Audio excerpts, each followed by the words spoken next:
ദൈവനാമത്തിന് മഹത്വമുണ്ടാകട്ടെ. ഇന്നത്തെ പ്രഭാത ധ്യാനത്തിനായി 14 സങ്കീർത്തനം 6 വാക്യം.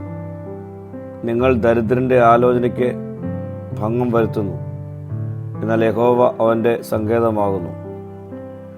ദരിദ്രൻ ക്രിസ്തുവിൽ ആശ്രയിച്ച് ചെയ്യുന്ന കാര്യങ്ങളെ ദുഷ്ടന്മാർ പരിഹസിക്കുകയും അവരെ പീഡിപ്പിക്കുകയും ചെയ്യുന്നു. എങ്കിലും ദൈവം അവർക്ക് സങ്കേതവും ബലവും ആകുന്നു. ജ്ഞാനി തൻ്റെ ജ്ഞാനത്തിൽ ആശ്രയിക്കുന്നു, ബലവാൻ തൻ്റെ ബലത്തിൽ ആശ്രയിക്കുന്നു, ധനവാൻ തൻ്റെ ധനത്തിൽ ആശ്രയിക്കുന്നു. എന്നാൽ ദരിദ്രൻ തൻ്റെ ആശ്രയം ദൈവത്തിൽ ഉറപ്പിക്കുന്നു.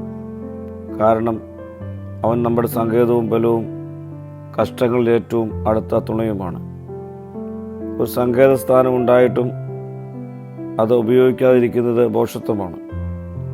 പ്രിയ സ്നേഹിതരെ, എളിയവൻ്റെ ആലോചനയ്ക്ക് ഭംഗം വരുത്തി ജയിക്കാനായി ജഡീക സുഖങ്ങളും ഭോഷത്വവും അശുദ്ധിയും പ്രവർത്തിച്ച് പാപത്തിൻ്റെ വഴിയിൽ സഞ്ചരിക്കുന്ന ദുഷ്ടൻ്റെ ആലോചനയിൽ വിട്ടുപോകാതെ സങ്കേതവും ബലവും കഷ്ടങ്ങളിൽ ഏറ്റവും അടുത്ത തുണയുമായ ദൈവത്തിൽ ആശ്രയിച്ച് ഈ നാളുകളിൽ നമുക്ക് മുന്നേറാം. പ്രാർത്ഥിക്കാം. കർത്താവേ, നിന്നിൽ പൂർണ്ണമായി ആശ്രയിച്ച് ശരണപ്പെടുവാനുള്ള കൃപ എനിക്ക് നൽകണമേ. മഹത്വം നീ എടുക്കണം. യേശുവിൻ്റെ നാമത്തിൽ തന്നെ. ആമീൻ.